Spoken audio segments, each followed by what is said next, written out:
We begin with the fire emergency in Los Angeles. The most severe wind warning is in effect again this morning, threatening to start new fires, spread existing ones.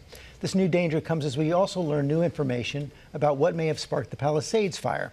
Chief National Correspondent Matt Gutman is on the scene. Good morning, Matt.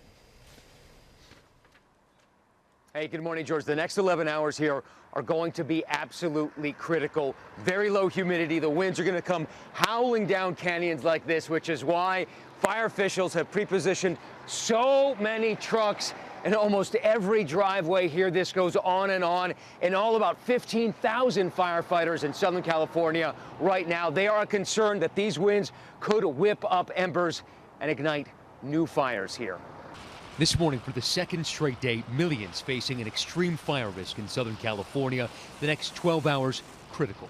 Everybody here urges you to remain alert as danger has not yet passed. Fire crews scrambling to mop up any remaining hotspots, fearing that powerful Santa Ana winds and dry conditions could rekindle the monstrous Eaton and Palisades fires. Palisades fire now 18% contained as new clues emerge about how it may have started. ABC News has learned that the ATF, the federal agency charged with investigating arson and explosions, is zeroing in on the Palisades Highland area. The foot of the fire started real close to where the last fire was on New Year's Eve.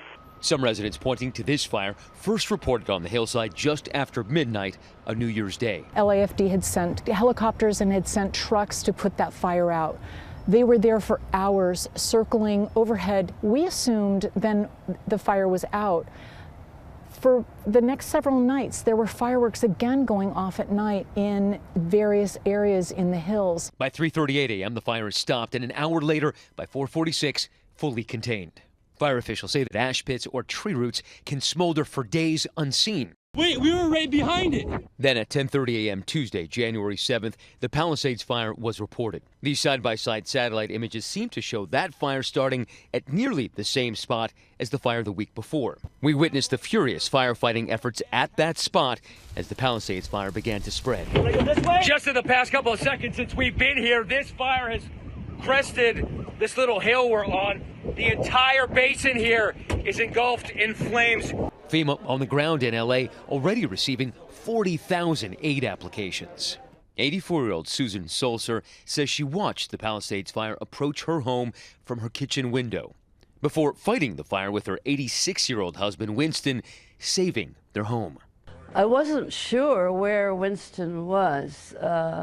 Couldn't contact him, but it turned out he was at the south end of the house doing the same thing. The Palisades and Eaton fires have claimed the lives of 25 people, and the survivors are still reeling. It was literally shooting like fireballs. It looked like a volcano. Zaire Calvin remembers the Eaton fire surging towards the place he's called home for 47 years. I got the You're getting your mother. Getting my mother, we're going. I go to the left and my sister's car is still there. He says he thought his sister, Evelyn McClendon, had managed to leave already. The next day, they located her. When you're mourning your sister's death, there's no real understanding. There's no understanding. There's no way to even take it in. The family hit hard, but not giving up on their community. Everyone is fighting. Everyone is literally just asking, leaning on each other to say, what's next? What's the best thing to do? Folks like Zaire Calvin say that they can rebuild. They just need the financial resources and support in order to do it. Now, something that authorities here are very concerned about. Over the past 8 days, there have been 3 particularly dangerous situation alerts put out by the National Weather Service. There have also been some mistaken text alerts on that emergency alert system put out by the county, and officials are concerned there will be complacency, but they are pleading with folks to heed those warnings. They say lives are at stake.